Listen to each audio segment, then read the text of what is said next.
अस्सलाम वालेकुम या मदद। दोस्तों, ये हमारी कश्मीर की आज़ादारी है। कल ये जुलूस हमारे मागम कश्मीर में था और वहाँ पर बहुत दूर दूर से आज़ादार आते हैं और इस जुलूस में शिरकत करते हैं। मौला इन सब आज़ादारों को हमेशा सलामत रखे। दोस्तों देखिए ये वीडियो और इसको दूसरों तक ज़रूर शेयर कर लेना। देखिए पहले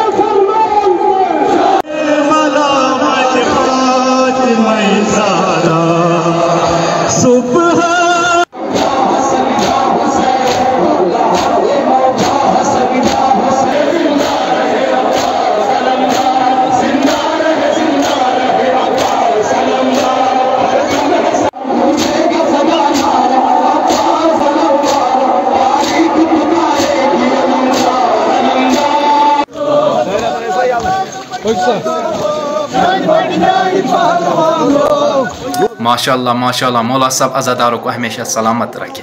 लब्बैक या हुसैन, लब्बैक या हुसैन।